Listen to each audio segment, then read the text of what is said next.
Yes. Naay na ako sa ako na ngayon mo lang ako nag-board. Ngayon mo lang mo i-pursue mo ang teaching. Naay na ako na. So, akong giinan sila is bloom where you planted. Maybe, naari ay sa imong company na gitrabuhan ka ron, na dira ka mag-start muna bago ka mag-pursue sa imong dream na job o dream na imong trabaho puhon. Like, dili dyan pwede nga mamili ka sa trabaho. Kung unsa ang naakaroon, embrace it.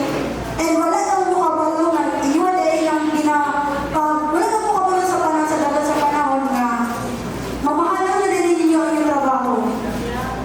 Like, na trabaho lang ka ng trabaho, wala yung kabalungan. Nakabot ko 5 months sa Eagle Food. And Eagle Food na yun ang inawat sa ako na sa likod sa akong background na nag-apply ko sa akong journey sa akong pagpangitang trabaho, nag-apply ko housekeeping. Yes. Nag-apply ko on service crew.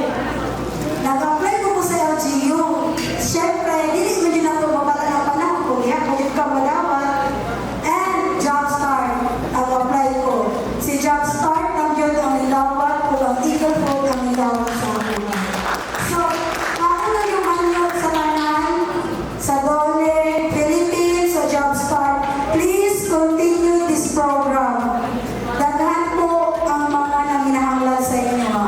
Dili lang ako ang nanginahanglan. Dili lang kami 85 beneficiaries ang nanginahanglan. Next year, naano po yung graduate.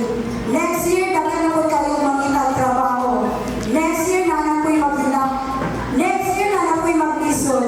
So please, Jobstart, akong tawag lang dyan, i-push lang yung nga program.